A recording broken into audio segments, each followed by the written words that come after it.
Hey, what's going on? It's your boy BT, and I came here to talk some boxing with the thousands of True School Sports subscribers. Now, what's up, guys? We're doing things a little differently. Right now, I'm walking through the neighborhood. I just got my haircut. You know, it's good to have a haircut. I haven't had a haircut in like 2 months. But in this video right here, what I wanted to talk about was, Daniel Jacobs. Daniel Jacobs, he's just signed a deal with Matchroom Boxing and Eddie Hearn. So, that's good for him. The whole point of this video that I'm making is that, a lot of times, when I hear boxing fans talk about just, American fighters and how they don't get treated well and they don't get promoted, I think this is good.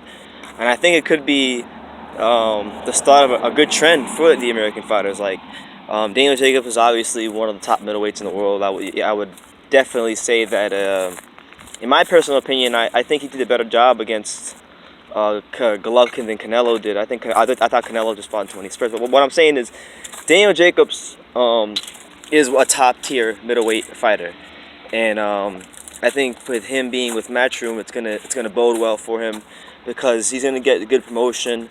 Eddie Hearn does a good job of keeping his fighters busy. He treats them well. He gets them paid, and he's the first notable name that Matchroom is signed from America. And as we all know, Eddie Hearn is supposed to actually be branching out and starting Matchroom Boxing USA. So that's going to add an interesting dynamic to the boxing landscape here.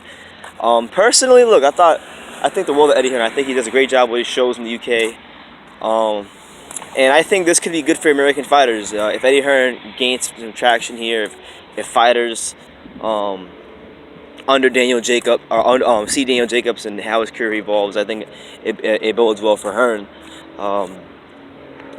because I think Hearn, the difference between him and a lot of other promoters is that Hearn has actually shown in the past that he'll work with other promoters. He'll work with Bob Arum. He'll work with Al Heyman. He'll work with just about anybody, and I think it's that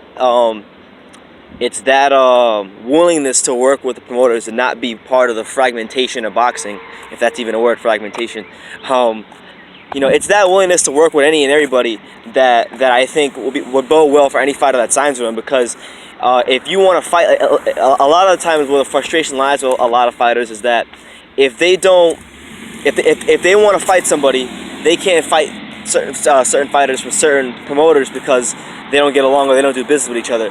But with Hearn, you're gonna get a guy who's willing to put you in there, and in many cases he will. So, and he'll always look out for your best interest as a fighter. So, I think this is great for the American fighters. Now, I've heard Eddie Hearn talk about himself that he's not sure if he's not exactly sure if he'll be able to or how many fighters he'll be able to sign. Like, he doesn't want to have the problem that Al Heyman had, where Al signed a ton of fighters, and he obviously doesn't know how to manage the 100 plus fighters he has. So I think for Eddie Hearn, it's going to be a balance of, how many fighters do I sign?